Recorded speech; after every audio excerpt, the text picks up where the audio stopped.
dia a todos os alunos, alunas, a todos, né, que estão aprendendo aqui no GeoEstudo Sala de Aula. Sejam todos bem-vindos. Vamos dar continuidade hoje à nossa aula anterior, que foi Cartografia Parte 1. Hoje, nessa aula, iremos direcionar para a cartografia nos dias atuais. Como é que tem sido utilizada a cartografia nos dias atuais, para que fins, né? E também as coordenadas geográficas para nos orientar, nos localizarmos aqui no nosso planeta, no nosso dia a dia. O sistema utilizado, empregado hoje na cartografia, podemos destacar nessa aula dois. O primeiro, o sensoriamento remoto, e depois o sistema de posicionamento global. Então, o sensoriamento remoto é uma técnica para obtenção e representação à distância de informações acerca de objetos, fenômenos ou áreas localizadas na Terra. Essas informações podem ser obtidas por meio de fontes artificiais, como os radares e os satélites. Hoje, possuímos uma verdadeira constelação de satélites artificiais na órbita da Terra, que traz essas informações para alcançarmos nossos objetivos, que é a saber a localização de determinado lugar. Um exemplo disso, de sensoriamento remoto, aplicado para fins civis, né? Então, o monitoramento, por exemplo, de lavouras, né? O monitoramento de queimadas nas florestas, por exemplo, do Brasil, a poluição dos rios e dos mares. Tudo isso são ações a serem desenvolvidas com a ajuda do sensoriamento remoto. Resumindo, sensoriamento é uma técnica para obtermos informações, obtermos a distância de um lugar, a representação de fenômenos que acontecem numa superfície da Terra. Agora vamos passar para o sistema do posicionamento global, que é o GPS. O GPS foi inicialmente elaborado para fins militares, usado muito nos Estados Unidos da América naquela guerra do Golfo Pérsico, no início da década de 90 do século passado. Mas atualmente o GPS é empregado para se determinar a localização de um ponto na superfície terrestre. Por exemplo, você que viaja muito com seus pais, ou você que está gostando do GeoEstudo e já é uma pessoa bem experiente no volante, você viaja, por exemplo, sai daí de São Paulo e quer passar as férias em Sergipe, na capital, em Aracaju. O que é que você está procurando com o GPS? A localização de Aracaju. Então você vai dirigindo e o GPS produz para você as próximas referências para você chegar na cidade de Aracaju. E ele também fornece principalmente a latitude, a longitude. O que é a latitude, professor Ismael? E longitude? Daqui a pouco a gente vai aprender isso aí. Mas eu posso adiantar já para vocês. Latitude e longitude são coordenadas geográficas que dá para você, querida, a oportunidade de se localizar, de achar um determinado lugar. A latitude divide a Terra, né, entre norte e sul, e a longitude divide a Terra em duas partes, que é oeste e leste. No caso de Aracaju, a cidade, estamos dando exemplo aqui, está na latitude 11 graus, né, entre 12 e 13, 11 graus do hemisfério sul. Por que hemisfério sul? Porque é a localização medida ou dividida pela linha imaginária que a gente chama do Equador. Divide, né? Então a Terra está dividida em duas partes, com a linha imaginária do Equador. Daqui a pouco a gente vai aprender também com as coordenadas geográficas. E a longitude da cidade de Aracaju também é fornecido pelo GPS, em que o motorista está conduzindo ali o veículo. Então, é muito importante o uso empregado hoje pela cartografia na vida do cidadão. Então, tem a finalidade da cartografia nos dias atuais. Os fins é para a movimentação e a localização civis da população mesmo sobre a superfície terrestre. Dando continuidade aqui no seu canal GeoEstudo Sala de Aula, para concluirmos a aula de hoje, vamos passar a algumas noções do espaço com localização e orientação. É usado normalmente a rosa dos ventos, alguns pontos cardeais, que vamos falar deles, também a bússola e o poente e o nascente do sol. Nas rosas do vento, com as rosas do vento, nas rosas do vento, a gente sabe que é um instrumento de orientação baseado em 4 direções fundamentais. Mas quais são essas 4 direções fundamentais na rosa dos ventos? É norte, sul, leste e oeste. Mas também as suas intermediárias, né? Que são os pontos cardeais e os pontos subcolaterais. E também há os pontos colaterais, que também estão dentro dos pontos cardeais que vamos ver daqui a pouco. Esse instrumento de orientação, que nós chamamos de rosa dos ventos, é usado pelos pescadores, pelos marinheiros, em suas embarcações. E com o balançar das embarcações, aí usa esse instrumento para se orientar e chegar em um determinado lugar que deseja. Agora os pontos cardeais, os principais pontos cardeais também são o leste, o oeste, o norte e o sul. No caso do leste é chamado de oriente e o oeste é chamado de ocidente. Dentro dos pontos cardeais temos os pontos colaterais, que é o nordeste, o noroeste, sudeste e sudoeste.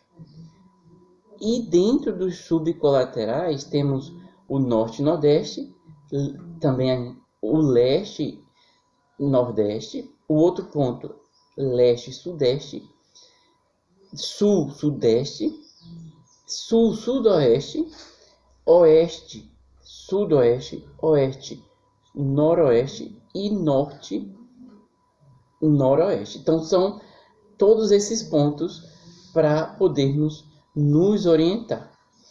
Uma outra noção do espaço que nós temos é o nascente e o poente. Então o nascente é o nascer do sol. O nascer do sol ocorre no oriente, né? Costuma aqui no Brasil ter essa frase, essa expressão de lugar. O sol nasce no Japão. Por quê? Realmente o sol nasce no leste e o Japão, para nós, está lá no leste, no outro lado do planeta. Em certo sentido, quando lá o sol nasce, lá, aqui nós já estamos noite. Então, você, por exemplo, em sua casa, observa de sua casa onde o sol nasce. Você não faz isso? De manhã, você sabe para que direção o sol está nascendo. Então, agora, com a ajuda do gesto de sala de aula, ficou mais fácil para você lembrar de que o sol sempre vai nascer no oriente, no leste. Então, serve de orientação, serve de localização para você em suas atividades diárias. Já o poente é onde o sol se põe, que é o ocidente. Então, quem está lá no Japão, onde o sol nasce, o sol, quando se põe, está apontado para cá para o Brasil. Só que, como o Brasil também faz parte do ocidente, o que acontece? O poente, ele também é dividido em norte e sul. Por exemplo, tem uma estrela chamada polar ou estrela polaris. Aqui nós do Brasil, no hemisfério sul, a gente usa mais o Cruzeiro do Sul, que é uma constelação de 5 estrelas. Que você já aprendeu, já estudou aqui no Gesto Sala de Aula sobre o Cruzeiro do Sul. Já no hemisfério norte, lá no Canadá, nos Estados Unidos da América e na Europa, se usa bastante para se saber o norte, a estrela Polaris ou estrela polar. No hemisfério norte se usa bastante para poder se localizar. Eles usam bastante a estrela polar, que aponta diretamente para o norte. E o Cruzeiro do Sul fica bem visível aqui no hemisfério sul. Uma outra ajuda para nós termos noções espaciais é a bússola.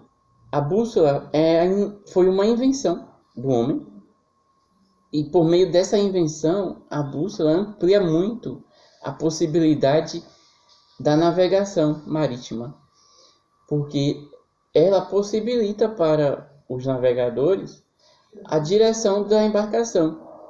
Então, os geógrafos aqui na Terra também usam bastante a bússola, porque ela sempre vai estar com a sua agulha voltada para o norte. E isso não quer dizer que não tenha os outros pontos cardeais, os outros pontos colaterais e subcolaterais. Existe, mas sempre vai estar com a agulha voltada para o norte. Isso acontece por quê, professor Ismael? Porque é um instrumento composto de uma agulha magnética. Então, essa agulha não é qualquer agulha. É uma agulha magnética ou imantada, como você preferir chamar, que aponta sempre para o norte. Então, o magnetismo da agulha, aquela imantação que ela precisa passar por esse processo na sua industrialização, ajuda a sempre estar voltada para o norte. Porque o núcleo do planeta Terra tem esse componente, né, de magma. Por isso que tem que ser uma agulha magnética imantada. Então, vamos incentivar vocês agora, né, a dar seu like lá no vídeo, né, faça seus comentários, também compartilhe com seus contatos aí no WhatsApp, nas outras redes sociais, no Instagram, mas sempre você vai encontrar só aqui no YouTube a sua aula. E digo mais, você que está querendo se aprofundar no conhecimento, busque também sites especializados em sistemas de coordenadas, né? Você vai se aprofundar no seu conhecimento, mas não deixe de fazer as atividades que eu vou propor daqui a pouco, hein? Vamos dar prosseguimento depois a mais assuntos sobre coordenadas geográficas. Então, esteja acompanhando, porque as coordenadas geográficas, bem como o movimento de rotação, translação, fusos horários, você precisa entender que as coordenadas geográficas, como os meridianos, né, que estão relacionados com os fusos horários. Para a gente poder se locomover, se movimentar, a gente precisa entender isso aí. E você só vai aprender acompanhando aqui as próximas aulas do GeoStudio. Um abraço para todos e um bom estudo para vocês aí com as atividades propostas na sala de hoje. Chegou a hora da sua atividade. Primeira atividade que eu quero que você faça é observatório. Ao longo da semana, você vai observar o nascer do sol. Ao nascer o sol, você vai poder localizar onde é o Oriente. E o outro lado fica o Ocidente, que é o pôr do sol. Então faça isso todo dia, observe onde o sol nasce, para que lado, e você vai poder ter a noção de nascente e poente do sol. Uma segunda atividade que eu quero que você faça é descobrir que o Brasil está mais próximo do Polo Norte ou do Polo Sul. Mais uma atividade que eu quero que você faça aí em sua casa para pôr em prática todas essas noções cartográficas que você recebeu durante essa aula, é para você dizer onde está localizado o geoposicionamento global de algumas cidades por meio do GPS. Então você vai poder, por exemplo, saber em que latitude e longitude está Brasília. Em que latitude e longitude está o Rio de Janeiro? Em que latitude e longitude está Londres? Em que longitude e latitude está Tóquio? Essas 4 cidades, Brasília, Rio de Janeiro, Londres e Tóquio. Eu quero que você descubra a latitude e a longitude dessas 4 cidades, dando importância e valorização à cartografia por meio do GPS, que é bem utilizado e empregado nos dias atuais. Bons estudos e até a próxima aula.